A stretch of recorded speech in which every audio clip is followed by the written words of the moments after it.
नमस्कार, सुप्रभात। स्वागत है आप सभी का। मैं हूं आपके साथ अमृता चौरसिया। बुलेटिन में आज बात होगी। रक्षा मंत्री राजनाथ सिंह ने शंघाई सहयोग संगठन की महत्वपूर्ण बैठक में हिस्सा लिया है।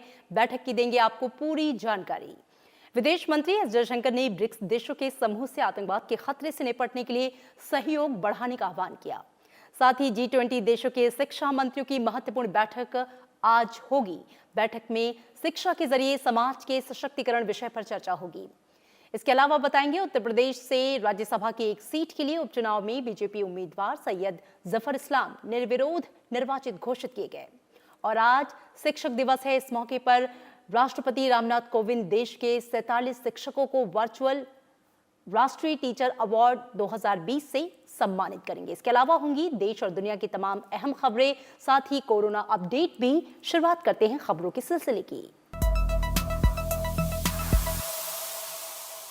पूर्वी लद्दाख में सीमा पर जारी तनाव के बीच भारत और चीन के बीच कल पहली बार उच्च स्तर की आमने सामने की वार्ता हुई। रक्षा मंत्री राजनाथ सिंह और चीन के रक्षा मंत्री वेंग फेंग ने कल रूस की राजधानी मॉस्को में अहम बैठक की। चीनी रक्षा मंत्री के अनुरोध पर यह मुलाकात आयोजित की गई थी। पूर्वी लद्दाख में वास्तविक नियंत्रण रेखा पर तनातनी को लेकर भारत और चीन के बीच पिछले कई दिनों से तनाव बना हुआ है और इसी तनाव को कम करने के लिए शुक्रवार को मॉस्को में रक्षा मंत्री राजनाथ सिंह और चीन के रक्षा मंत्री वेंग फेंग मिले। ये बैठक चीन की तरफ से मुलाकात के आग्रह के बाद हुई। इस दौरान रक्षा मंत्री राजनाथ सिंह ने पूर्वी लद्दाख में चीनी सैनिकों के घुसपैठ के पहले यथास्थिति बहाल करने की मांग की और वास्तविक नियंत्रण रेखा के बारे में पूर्व में हुए सभी समझौतों को अक्षरशः लागू करने की ताकीद की। भारत और चीन के रक्षा मंत्रियों के बीच हुई ये उच्च स्तरीय वार्ता मॉस्को के एक प्रमुख होटल में हुई और 2 घंटे 20 मिनट तक चली। इस वार्ता को लेकर सामने आई तस्वीरों से रक्षा मंत्री राजनाथ सिंह कड़े लहजे में अपनी बात रखते हुए दिखाई दे रहे हैं। रक्षा सचिव अजय कुमार और रूस में भारतीय राजदूत DB वेंकटेश वर्मा भी इस वार्ता का हिस्सा रहे। भारत चीन से पहले ही कह चुका है कि सीमा क्षेत्रों में शांति बहाल करने के लिए वो ईमानदारी दिखाए और प्रभावी कदम उठाए। सीमा विवाद को सुलझाने के लिए भारत और चीन के बीच सैन्य और राजनीतिक स्तर पर कई दौर की वार्ता हो चुकी है, लेकिन चीन ने हाल ही में पैंगोंग झील के दक्षिणी किनारे पर घुसपैठ की कोशिश की थी, जिसे भारतीय सैनिकों ने नाकाम कर दिया। इसके बाद से दोनों देशों में तनाव और बढ़ गया है। दोनों पक्ष कूटनीतिक और सैन्य वार्ता के जरिए सीमा विवाद का हल निकालने में जुटे हैं। इस मसले पर विदेश मंत्री डॉक्टर एस जयशंकर ने भी चीन के विदेश मंत्री से बात की थी। अखिलेश सुमन के साथ ब्यूरो रिपोर्ट, राज्यसभा टीवी। चीन और भारत में चल रहे तनाव के बीच रक्षा मंत्री राजनाथ सिंह ने शंघाई सहयोग संगठन की महत्वपूर्ण बैठक में हिस्सा लिया। संगठन की सभी 8 देशों ने मॉस्को में आयोजित बैठक में आतंकवाद और उग्रवाद जैसी क्षेत्रीय रक्षा चुनौतियों से निपटने के उपायों पर विस्तार से चर्चा की। शुक्रवार को रक्षा मंत्री राजनाथ सिंह ने शंघाई सहयोग संगठन की बैठक में शिरकत की। SCO रक्षा मंत्रियों की बैठक ऐसे समय में हुई जब इसके 2 सदस्य देशों भारत और चीन के बीच पूर्वी लद्दाख में एक सीमा गतिरोध है। बैठक में रक्षा मंत्री ने युद्ध के दंश का जिक्र किया। उन्होंने कहा कि एक देश की आक्रामकता कितनी बड़ी तबाही का कारण बन सकती है, ये भारत और पूर्व सोवियत संघ देख चुके हैं। दोनों ने विस्तारवाद और आक्रामकता का हमेशा विरोध किया है। रक्षा मंत्री ने कहा कि SCO के सदस्य देशों में दुनिया की 40% आबादी बसती है। ऐसे में गैर जरूरी आक्रामकता, अंतर्राष्ट्रीय नियमों का सम्मान और एक दूसरे के हित के लिए संवेदनशीलता के अलावा मतभेदों का शांतिपूर्ण समाधान जरूरी है। उन्होंने कहा कि संप्रभुता और आंतरिक मसलों में गैर जरूरी हस्तक्षेप नहीं होना चाहिए। रक्षा मंत्री राजनाथ सिंह ने अपने संबोधन में अफगानिस्तान में शांति के मसले को भी उठाया और इसके लिए भारत की प्रतिबद्धता का भी जिक्र किया। उन्होंने कहा कि भारत अफगानिस्तान की हमेशा मदद करेगा। रक्षा मंत्री राजनाथ सिंह ने पारंपरिक और गैर पारंपरिक दोनों तरह के खतरों से निपटने के लिए संस्थागत क्षमता बढ़ाने पर बल दिया। उन्होंने कहा कि भारत हमेशा से ही आतंकवाद के हर स्वरूप और इसके समर्थकों की निंदा करता है। रक्षा मंत्री ने आतंकवाद के खिलाफ रूस के शांति मिशन की सराहना की। अपने 3 दिन के इस दौरे पर रक्षा मंत्री ने सामूहिक सुरक्षा संधि संगठन की बैठक में भी हिस्सा लिया। इसके अलावा द्वितीय विश्व युद्ध में विजय की 75वीं वर्षगांठ के उपलक्ष्य में CIS के सदस्यों से भी मुलाकात की। रक्षा मंत्री राजनाथ सिंह ने भारत की रक्षा और सुरक्षा जरूरतों के अनुरूप ठोस सहायता उपलब्ध कराने पर रूस की सराहना की। रक्षा मंत्री ने गुरुवार को रूस के रक्षा मंत्री जनरल सर्गेई शोइगु से मुलाकात की थी। Bureau report, Rajya Sabha TV. विदेश मंत्री एस जयशंकर ने ब्रिक्स देशों के समूह से आतंकवाद के खतरे से निपटने के लिए सहयोग बढ़ाने का आह्वान किया। एस जयशंकर ने वीडियो कॉन्फ्रेंसिंग के माध्यम से आयोजित बैठक में ये बात कही। अपने संबोधन में विदेश मंत्री जयशंकर ने वैश्विक वास्तविकताओं और दुनिया के लाखों लोगों की भावनाओं को प्रतिबिंबित करने के लिए संयुक्त राष्ट्र में सुधार की आवश्यकता पर भी जोर दिया। विदेश मंत्री ने विश्व व्यापार संगठन, अंतर्राष्ट्रीय मुद्रा कोष और विश्व स्वास्थ्य संगठन जैसे अंतर्राष्ट्रीय निकायों में सुधार के साथ ही संयुक्त राष्ट्र सुरक्षा परिषद के स्थायी और अस्थायी दोनों श्रेणियों में विस्तार का भी आह्वान किया। ब्रिक्स के सदस्य देशों में ब्राजील, रूस, भारत, चीन और दक्षिण अफ्रीका शामिल हैं। सम्मेलन की अध्यक्षता रूस के विदेश मंत्री सर्गेई लावरोव ने की। चीन के विदेश मंत्री ने भी सम्मेलन में हिस्सा लिया। भारत 2021 में ब्रिक्स की अध्यक्षता ग्रहण करेगा। एस जयशंकर ने कहा कि भारत ब्रिक्स देशों के आपसी सहयोग बढ़ाने के लिए काम करेगा। ब्रिक्स के आपसी सहयोग के तीनों स्तंभों राजनीति और सुरक्षा, आर्थिक और व्यापार और जनता के बीच संपर्क को मजबूत करेगा। इसके लिए भारत ब्रिक्स के अंदर सहयोग बढ़ाने के लिए संस्थागत ढांचा भी बनाएगा। विदेश मंत्री एस जयशंकर ने इस अवसर पर आत्मनिर्भर भारत के बारे में भी बताया और कहा कि इसके 5 स्तंभों को ध्यान में रखते हुए ब्रिक्स के देश इसमें आर्थिक ढांचा के निर्माण तकनीक के साथ शामिल हो सकते हैं। संसद के मॉनसून सत्र के दौरान 14 सितंबर को राज्यसभा के उपसभापति का चुनाव होगा और इस बाबत विस्तृत सूचना जारी होगी। चुनाव की तारीख तय करने संबंधी सूचना राज्यसभा महासचिव देश दीपक वर्मा की ओर से संसदीय समाचार भाग 2 में प्रकाशित कर दी गई है। उच्च सदन के गठन से अब तक उपसभापति के 20 चुनाव हो चुके हैं, जिसमें 13 नामी गिरामी हस्तियां इस पद पर आसीन रहीं। इस क्रम में ये 21वां चुनाव होगा। मॉनसून सत्र के पहले ही दिन उच्च सदन में उपसभापति का चुनाव होगा। राज्यसभा के सभापति एम वेंकैया नायडू ने इस निर्वाचन के लिए 14 सितंबर की तारीख तय की है। उपसभापति का पद 9 अप्रैल 2020 के बाद से खाली है। सभापति ने राज्यसभा की प्रक्रिया और कार्य संचालन संबंधी नियम 7 के तहत ये तिथि तय की है। चुनाव की औपचारिक प्रक्रिया 7 सितंबर से शुरू होगी। मॉनसून सत्र में उपसभापति के चुनाव पर पहले से ही सबकी निगाहें लगी हुई हैं, लेकिन ये चुनाव आम सहमति से होगा या फिर शक्ति परीक्षण की नौबत आएगी। इसे लेकर अगले कुछ दिनों में स्थिति स्पष्ट हो जाएगी। उपसभापति पद के लिए पिछला चुनाव 9 अगस्त 2018 को हुआ था और एनडीए उम्मीदवार हरिवंश ने विपक्षी कांग्रेस के उम्मीदवार बीके हरिप्रसाद को मात दी थी। सीधे मुकाबले में हरिवंश को 125 और विपक्षी बीके हरिप्रसाद को 105 वोट मिले थे, लेकिन बीते 9 अप्रैल को जेडीयू सांसद हरिवंश का कार्यकाल समाप्त होने के बाद से ये पद खाली है। इस बीच में हरिवंश उच्च सदन के लिए बिहार से फिर से निर्वाचित हो चुके हैं। राज्यसभा में उपसभापति को सभापति की गैर मौजूदगी में सदन का संचालन करना होता है और कार्यवाही को भी सुचारू रूप से चलाने की जिम्मेदारी निभानी होती है। भारत के संविधान के अनुच्छेद 89 के अनुसार राज्यसभा अपने एक सांसद को उपसभापति पद के लिए चुन सकती है जब ये पद खाली हो। उपसभापति पद पर आसीन सदस्य की सदस्यता पूरी होने, इस्तीफा देने या सदस्यता से हटाने के साथ ही उपसभापति का कार्यकाल भी रिक्त हो जाता है। राज्यसभा में उपसभापति पद पर निर्वाचन के लिए चुनाव आयोग की जगह सभापति की सबसे अहम भूमिका होती है, जो तिथि तय करते हैं। महासचिव की ओर से इस बाबत सदस्यों को सूचना दी जाती है। ये निर्वाचन प्रस्ताव के तहत होता है, जिसकी स्वीकृति पर उपसभापति चुने जाने की घोषणा सभापति करते हैं। अरविंद कुमार सिंह के साथ कृति मिश्रा, राज्यसभा टीवी। उत्तर प्रदेश से राज्यसभा की एक सीट के लिए उपचुनाव में बीजेपी उम्मीदवार सैयद जफर इस्लाम निर्विरोध निर्वाचित घोषित किए गए। ये सीट उत्तर प्रदेश से राज्यसभा सांसद अमर सिंह के निधन से खाली हुई थी। बीजेपी के महामंत्री गोविंद नारायण शुक्ला के नाम वापस लेने के बाद सैयद जफर इस्लाम का निर्विरोध निर्वाचन हुआ। उनका कार्यकाल नवंबर 2022 तक होगा। माता पिता और वरिष्ठ नागरिकों का भरण पोषण कल्याण संशोधन विधेयक 2019 की पड़ताल कर रही स्थायी समिति को रिपोर्ट देने के लिए लोकसभा अध्यक्ष ओम बिरला ने शीतकालीन सत्र 2020 के आखिरी सप्ताह के पहले दिन तक समय विस्तार दिया है। ये बेहद अहम विधेयक है और समिति इसकी गहन पड़ताल कर रही है। समिति के अनुरोध पर इसके लिए 12 सितंबर तक का समय बढ़ाया गया, लेकिन अभी इसमें काम बाकी है। रमा देवी की अध्यक्षता वाली समिति को यह विधेयक 23 दिसंबर 2019 को सौंपा गया था, लेकिन समिति का काफी समय बीच में अनुदान मांगों की पड़ताल में लग गया।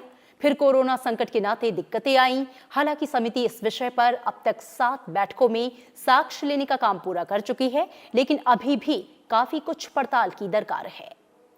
मॉनसून सत्र की तैयारियों के सिलसिले में लोकसभा सचिवालय और सहयोगी एजेंसियों के कर्मचारियों का कोविड-19 टेस्ट आज कराने का फैसला किया गया है।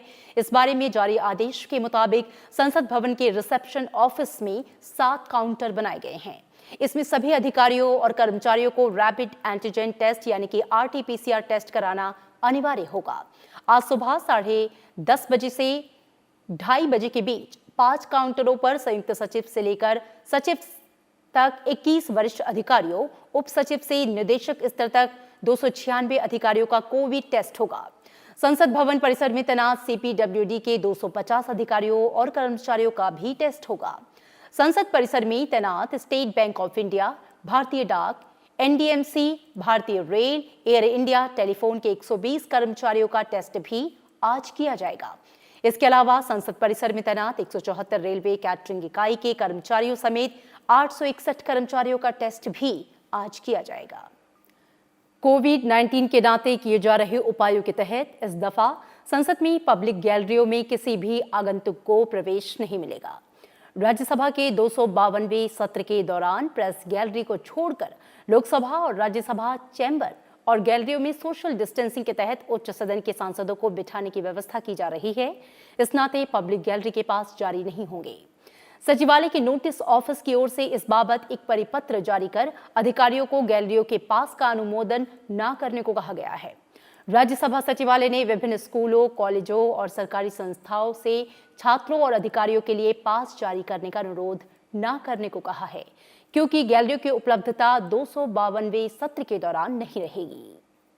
उपराष्ट्रपति एम वेंकैया नायडू ने एक वर्चुअल इवेंट में state of young child India report launch की। इस मौके पर उन्होंने रिपोर्ट को महत्वपूर्ण बताते हुए मोबाइल क्रचेस की तारीफ की।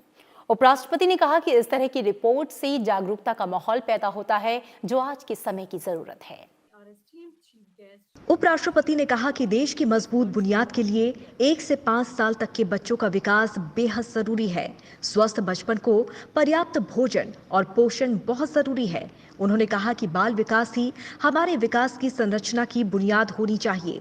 उन्होंने कहा कि बच्चे देश का भविष्य हैं। देश के महापुरुषों का जिक्र करते हुए उन्होंने कहा कि महात्मा गांधी, बाबा साहेब अंबेडकर और दीनदयाल उपाध्याय जैसे महापुरुषों ने समाज के आखिरी पायदान पर बैठे लोगों के उत्थान की बात की है।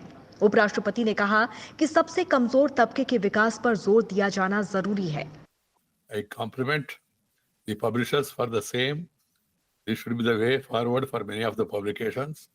And second, I would also like to compliment all the people who are involved in this study during this period, and then bringing together various minds and contributions together to put them in report so that there is a meaningful discussion, dissemination, and also serious consideration by all the people concerned. That is very much required.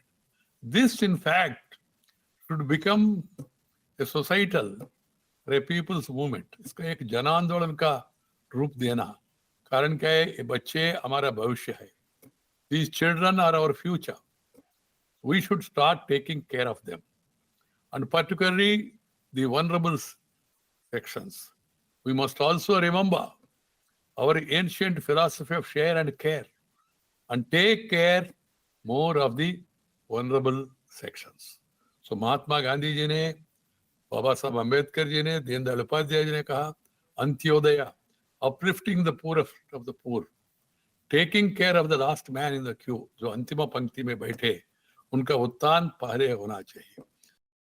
उपराष्ट्रपति ने mobile क्रैचर्स की तरफ से जारी young child के हालात पर आधारित रिपोर्ट जारी करने के लिए जारी करने वाली संस्था को धन्यवाद करते हुए कहा कि मोबाइल क्रैचर्स ने इस रिपोर्ट को ओपन एक्सेस फॉर्मेट में पब्लिश कर इससे समाज के हर वर्ग, हर जगह तक आसानी से उपलब्ध कराने का काम किया है. Well known that the years from birth until the age of 5 are very critical. Adequate nutrition and positive caring environment at home play a very important role in a child's development. For healthy development, children should grow up in an environment where their emotional, social, educational, and other needs are fully met. A good foundation in the early years makes a difference through adulthood and even gives the next generation a better start. Mobile क्रैचर्स भारत में बच्चों के विकास के लिए एक अग्रणी संगठन है जो कि देश भर में 6 साल से कम उम्र के बच्चों के लिए जमीनी स्तर पर काम करता है, जिसमें खास तौर पर प्रवासी मजदूरों के परिवार के बच्चे शामिल होते हैं. अपने 51वें साल में प्रवेश कर रहे मोबाइल क्रैचर्स ने विभिन्न संस्थाओं के साथ मिलकर इस रिपोर्ट को तैयार किया है. Bureau report, Rajya Sabha TV. और इन तमाम खबरों के साथ इस बुलेटिन में फिलहाल रुकेंगे एक छोटे से ब्रेक के लिए.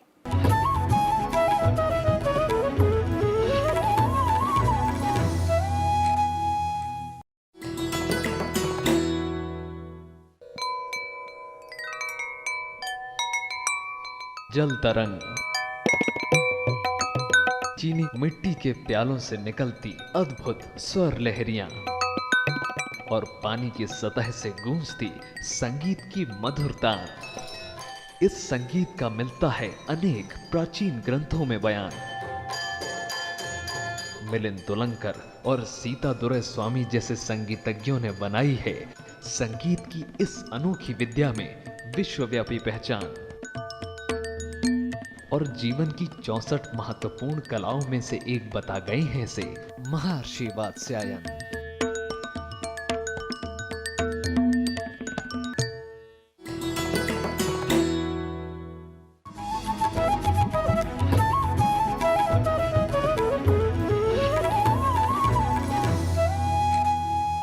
ब्रेक के बाद स्वागत है आप सभी का. आईसीएमआर ने अपने नए दिशा निर्देश जारी करते हुए कहा है कि देश या किसी अन्य राज्य में यात्रा करने के लिए अब कोरोना रिपोर्ट नेगेटिव होना अनिवार्य है. कोरोना की जांच ऑन डिमांड होगी. आईसीएमआर ने कहा कि एंट्री पॉइंट पर कोरोना की रिपोर्ट चेक की जाएगी और इस दिशा निर्देश के तहत आपातकालीन प्रक्रिया में देरी नहीं होनी चाहिए. हालांकि नमूना एक साथ परीक्षण के लिए भी भेजा जा सकता है. देश में कोविड-19 से अब तक 30 लाख से अधिक लोग ठीक हो चुके हैं. पिछले 24 घंटों में 66,659 मरीज कोरोना संक्रमण से ठीक हुए. स्वास्थ्य मंत्रालय के मुताबिक स्वस्थ होने वालों की दर में लगातार सुधार हो रहा है और ये दर 77.15% हो गई है. मंत्रालय ने कहा कि पिछले 2 महीनों में संक्रमण से ठीक होने वालों की संख्या 4 गुना से अधिक हो गई है. जांच, पहचान और उपचार की रणनीति के कारण स्वस्थ होने वालों की संख्या बढ़ रही है और मृत्यु दर घट रही है. इस समय देश में संक्रमण से होने वाली मौतों का प्रतिशत 1.74 है. दैनिक परीक्षण क्षमता 10 लाख से अधिक बढ़ाने के लक्ष्य को सफलतापूर्वक अर्जित करने के बाद भारत ने लगातार 2 दिन कोविड-19 परीक्षणों के मामले में नया कीर्तिमान हासिल किया. इन लगातार 2 दिनों में पूरे देश में 11.70 लाख से अधिक नमूनों की जांच की गई. पिछले 24 घंटों में 11,69,765 नमूनों की जांच की गई. किसी अन्य देश ने अभी तक बहुत अधिक दैनिक परीक्षण के इन स्तरों को अर्जित नहीं किया है. दैनिक परीक्षणों में आई तेजी के कारण कुल परीक्षण लगभग 4.7 करोड़ हो गए हैं. अभी तक परीक्षणों की संख्या 4,66,79,145 हो गई है. इतने परीक्षण के बावजूद दैनिक पॉजिटिविटी दर अभी भी 7.5% से कम है. देश के 5 राज्यों में कोरोना के 60% से ज्यादा मामले दर्ज किए गए. इसमें महाराष्ट्र, तमिलनाडु, आंध्र प्रदेश, कर्नाटक, उत्तर प्रदेश शामिल हैं. लेकिन राहत की बात यह है कि देश में कोविड-19 वायरस से ठीक होने वाले मरीजों के करीब 60% मामले भी इन्हीं राज्यों से आए हैं. महाराष्ट्र में 8,83,000 से अधिक मामले सामने आए। इसमें 6 लाख से अधिक लोग ठीक हो चुके हैं। तमिलनाडु में 4,45,000 से ज्यादा मामले सामने आए। इनमें से 3,92,000 से अधिक लोग स्वस्थ हो चुके हैं। आंध्र प्रदेश में अब तक 4,76,000 से अधिक कोरोना के मरीज आ चुके हैं। इसमें 3,70,000 से ज्यादा लोग इलाज कराकर स्वस्थ हो चुके हैं। कर्नाटक में 3,70,000 से ज्यादा मामले सामने आ चुके हैं। इसमें 2,74,000 से ज्यादा लोगों को अस्पताल से छुट्टी दे दी गई है। दिल्ली में कोरोना संक्रमण के नए मामले एक बार फिर से तेजी से बढ़ने लगे हैं। राजधानी में शुक्रवार को कोरोना संक्रमण के 2,914 नए मामले सामने आए। कुल 1,85,220 मामलों में से 1,61,865 मरीज इलाज के बाद पूरी तरह से स्वस्थ हो चुके हैं। कल कोरोना को मात देने वालों की संख्या 1,751 रही। दिल्ली में संक्रमण का इलाज करा रहे मरीजों की संख्या 18,842 है, जो गुरुवार को 17,692 थी। दिल्ली में पिछले कुछ दिनों में टेस्टिंग की क्षमता बढ़ाई गई है। शुक्रवार को राजधानी में 36,219 कोरोना नमूनों की जांच की गई। दिल्ली में अब तक 17,05,571 सैंपल्स की जांच हो चुकी है। दुनिया भर में कोरोना के बढ़ते संक्रमण के बीच अब तक 2,64,99,000 से ज्यादा मामले सामने आ चुके हैं। इसमें 8,72,000 से ज्यादा लोगों की इस वायरस से मौत हो चुकी है। कोरोना संक्रमण से सबसे ज्यादा प्रभावित अमेरिका है, जहां पे अब तक 61,98,000 से ज्यादा लोग महामारी से संक्रमित हो चुके हैं और 1,87,000 से ज्यादा लोगों की मौत हो चुकी है। वहीं संक्रमण के मामले में दूसरे नंबर पर ब्राजील है, जहां पे 40,91,000 से ज्यादा लोग संक्रमित हैं और 1,25,000 से ज्यादा लोग मौत हो चुकी है। वाणिज्य और उद्योग मंत्रालय आज राज्यों और संघ शासित प्रदेशों की कारोबार सुगमता रैंकिंग जारी करेगा। वाणिज्य और उद्योग मंत्री पीयूष गोयल ने ट्वीट कर इसकी जानकारी दी। देश में कारोबारी माहौल को सुगम करने के कदम के तहत राज्यों की रैंकिंग जारी की जाएगी। ये रैंकिंग कारोबार सुधार कार्रवाई योजना के क्रियान्वयन पर आधारित होगी। दिल्ली में नेशनल मीडिया सेंटर में होने वाले इस कार्यक्रम में वित्त मंत्री निर्मला सीतारमण के साथ ही वाणिज्य और उद्योग राज्य मंत्री हरदीप सिंह पुरी भी मौजूद रहेंगे। इस रैंकिंग का मकसद राज्यों के बीच प्रतिस्पर्धा को बढ़ाने के साथ ही घरेलू और वैश्विक निवेशकों को आकर्षित करने के लिए कारोबारी माहौल को सुधारना है। 15वें वित्त आयोग का कहना है कि अर्थव्यवस्था को मौजूदा संकट से निकालने के लिए गैर परंपरागत कदम उठाने होंगे। कमीशन और उसके एडवाइजरी बोर्ड की बैठक के दौरान अगले 5 सालों को ध्यान में रखकर नीतियां बनाने पर जोर दिया गया। बैठक में जीडीपी विकास दर, केंद्र और राज्यों की टैक्स से होने वाली आमदनी और जीएसटी के वितरण पर चर्चा की गई। बैठक में स्वास्थ्य, वित्तीय संस्थाओं के पुनर्जीवन, रक्षा क्षमता के विकास पर भी चर्चा की गई। इस दौरान एडवाइजरी काउंसिल ने माना कि वित्त आयोग को इस समय एक साथ कई चुनौतियों का सामना करना पड़ा है। उसे राज्य और केंद्र सरकारों के बीच टैक्सों के बंटवारे और दूसरे वित्तीय लेन देन को लेकर काफी सोच समझ कर चलना होगा। उन्होंने कहा कि 2021-22 के बाद स्थिति में सुधार होने लगेगा। चालू खरीफ मौसम में 1,95 लाख हेक्टेयर से अधिक इलाके में विभिन्न फसलें बोई गई हैं, जो एक रिकॉर्ड है। धान की बुआई अब भी जारी है, जबकि दलहनों, मोटे अनाज, बाजरा और तिलहनों की बुआई का काम लगभग पूरा हो चुका है। कृषि मंत्री नरेंद्र सिंह तोमर ने कहा कि किसानों को समय पर बीज, कीटनाशक, उर्वरक, मशीनरी और ऋण जैसी सुविधाएं उपलब्ध कराने जाने जैसे काफी बड़े इलाके में खरीफ की फसलों की बुआई संभव हुई है। किसानों ने समय रहते नई टेक्नोलॉजी को अपनाया और सरकार द्वारा चलाई जा रही योजनाओं का फायदा उठाने के लिए आगे आए। कृषि मंत्रालय ने कहा कि धान की बुआई 396 लाख हेक्टेयर क्षेत्र में हुई, जबकि पिछले साल इसी अवधि में 365 लाख हेक्टेयर पर धान की फसल बोई गई। इस साल दलहनों की खेती 136 लाख हेक्टेयर से अधिक हुई, जबकि पिछले साल 130 लाख हेक्टेयर में दलहन फसलें बोई गई। G20 देशों के शिक्षा मंत्रियों की महत्वपूर्ण बैठक आज आयोजित होगी। बैठक में शिक्षा के जरिए समाज के सशक्तिकरण विषय पर चर्चा होगी। वर्चुअल तरीके से आयोजित होने वाली बैठक में G20 देश प्रारंभिक शिक्षा, शिक्षा में अंतर्राष्ट्रीयकरण और कोविड महामारी के दौरान शिक्षा में निरंतरता बनाए रखने पर बात करेंगे। कोविड महामारी के दौरान G20 देशों के शिक्षा मंत्रियों की दूसरी बैठक है। इससे पहले जून में भी G20 देशों के शिक्षा मंत्रियों ने एक बैठक की थी। कोविड महामारी के दौरान दुनिया भर का शैक्षिक तंत्र प्रभावित हुआ है। अधिकांश देशों में स्कूल, कॉलेज बंद हैं, लेकिन ऑनलाइन शिक्षा के माध्यम से शैक्षिक क्षेत्र में निरंतरता बनाए रखने की हर कोई कोशिश कर रहा है। आज शिक्षक दिवस है। इस मौके पर राष्ट्रपति रामनाथ कोविंद देश के 47 शिक्षकों को वर्चुअली राष्ट्रीय टीचर अवार्ड 2020 से सम्मानित करेंगे। इस मौके पर केंद्रीय शिक्षा मंत्री रमेश पोखरियाल निशंक और शिक्षा राज्य मंत्री संजय धोत्रे भी मौजूद रहेंगे। देश के कुछ बेहतरीन शिक्षकों के अनूठे योगदान की सराहना करने और उन शिक्षकों को सम्मानित करने के लिए शिक्षक दिवस पर शिक्षकों को राष्ट्रीय स्तर पर पुरस्कार दिए जाते हैं, जिन्होंने अपनी प्रतिबद्धता के जरिए न केवल स्कूली शिक्षा की गुणवत्ता में सुधार किया है, बल्कि अपने छात्रों के जीवन को समृद्ध बनाया है। इससे पहले राष्ट्रपति रामनाथ कोविंद ने शिक्षक दिवस की पूर्व संध्या पर देश भर के शिक्षकों को शुभकामनाएं दी। राष्ट्रपति ने अपने संदेश में कहा कि देश भर के सभी शिक्षकों को हार्दिक शुभकामनाएं और मैं उनका अभिनंदन करता हूं। हम आधुनिक युग के महानतम शिक्षकों में से एक और मेरे पूर्ववर्ती डॉक्टर सर्वपल्ली राधाकृष्णन की जयंती पर शिक्षक दिवस मनाते हैं। शिक्षक दिवस के अवसर पर उपराष्ट्रपति एम वेंकैया नायडू ने देश भर के शिक्षकों को शुभकामनाएं दी।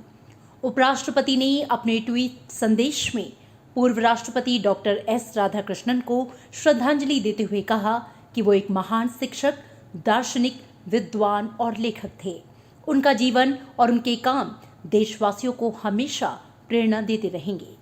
प्रधानमंत्री नरेंद्र मोदी ने शिक्षक दिवस के मौके पर शिक्षकों को शुभकामनाएं देते हुए ट्वीट किया कि हम मन को आकार देने और हमारे राष्ट्र के निर्माण में उनके योगदान के लिए मेहनती शिक्षकों के आभारी हैं। उन्होंने लिखा कि शिक्षक दिवस पर हम अपने शिक्षकों को उनके उल्लेखनीय प्रयासों के लिए आभार व्यक्त करते हैं। हम डॉक्टर एस राधाकृष्णन को उनकी जयंती पर श्रद्धांजलि अर्पित करते हैं। भारत के पहले उपराष्ट्रपति डॉक्टर सर्वपल्ली राधाकृष्णन के जन्मदिन को भारत में शिक्षक दिवस के रूप में मनाया जाता है। इस दिन भारतीय संस्कृति के संवाहक, प्रख्यात शिक्षाविद, महान दार्शनिक और भारत रत्न डॉक्टर सर्वपल्ली राधाकृष्णन के भारतीय संस्कृति और शिक्षा के क्षेत्र में अनोखे योगदान को याद किया जाता है। हर साल 5 सितंबर को भारत के पहले उपराष्ट्रपति और दूसरे राष्ट्रपति, महान शिक्षाविद और दार्शनिक डॉक्टर सर्वपल्ली राधाकृष्णन का जन्मदिन शिक्षक दिवस के तौर पर मनाया जाता है। शिक्षा के क्षेत्र में समर्पित डॉक्टर सर्वपल्ली राधाकृष्णन ने अपने छात्रों से अपने जन्मदिन को शिक्षक दिवस के रूप में मनाने की इच्छा जताई थी।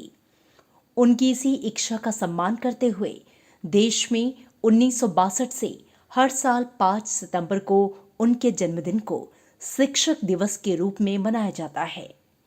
डॉक्टर सर्वपल्ली राधाकृष्णन का जन्म 5 सितंबर 1888 को तमिलनाडु के तिरुतनी गांव में हुआ था। बचपन से ही मेधावी डॉक्टर राधाकृष्णन ने दर्शन शास्त्र में एमए किया और 1916 में मद्रास रेजिडेंसी कॉलेज में दर्शन शास्त्र के सहायक प्राध्यापक नियुक्त हुए। डॉक्टर राधाकृष्णन ने अपने लेखों और भाषणों के माध्यम से विश्व को भारतीय दर्शन शास्त्र से परिचित कराया। अपने जीवन के 40 साल शिक्षक के तौर पर बिताने वाले डॉक्टर राधाकृष्णन भारतीय दर्शन शास्त्र परिषद के अध्यक्ष भी रहे। देश और दुनिया के अनेक विश्वविद्यालयों ने उन्हें अपनी मानद उपाधियों से सम्मानित किया। शिक्षा के क्षेत्र में उनके अभूतपूर्व योगदान के लिए 1931 में ब्रिटिश सरकार ने उन्हें नाइट के सम्मान से नवाजा। स्वतंत्रता प्राप्ति के बाद डॉक्टर राधाकृष्णन संविधान निर्माण सभा के सदस्य बने। 1949 से 1952 तक वे तत्कालीन सोवियत संघ में भारत के राजदूत रहे। साल 1952 में वे देश के पहले उपराष्ट्रपति बने और 1962 में उन्हें देश का दूसरा राष्ट्रपति चुना गया। शिक्षा और राजनीति के क्षेत्र में उत्कृष्ट योगदान के लिए उन्हें 1954 में भारत के सर्वोच्च सम्मान भारत रत्न से सम्मानित किया गया। लंबी बीमारी के बाद 17 अप्रैल 1975 को उनका निधन हो गया। पूरे विश्व को ही एक स्कूल मानने वाले महान शिक्षाविद और दार्शनिक डॉक्टर राधाकृष्णन ने देश विदेश में भारतीय संस्कृति का प्रचार प्रसार किया और जीवन भर शिक्षा के विकास के लिए काम करते रहे। Bureau report, Rajya Sabha TV. दुनिया को शांति और सेवा का संदेश देने वाली मदर टेरेसा की आज पुण्यतिथि है। मदर टेरेसा की पुण्यतिथि के मौके पर कोलकाता के मिशनरी ऑफ चैरिटी संस्था में विशेष प्रार्थना सभा का आयोजन किया गया। मदर टेरेसा एक ऐसी शख्सियत थी जिन्होंने अपना सारा जीवन मानव सेवा को समर्पित किया। मदर टेरेसा को उनकी सेवाओं के लिए कई पुरस्कारों और सम्मानों से नवाजा गया। मदर टेरेसा को 1979 में नोबेल शांति पुरस्कार और 1980 में भारत के सर्वोच्च नागरिक सम्मान भारत रत्न से नवाजा गया। 2016 को वेटिकन सिटीज में पोप फ्रांसिस ने मदर टेरेसा को संत की उपाधि दी। और इन तमाम खबरों के साथ इस बुलेटिन में इतना ही। दीजिए इजाजत। नमस्कार।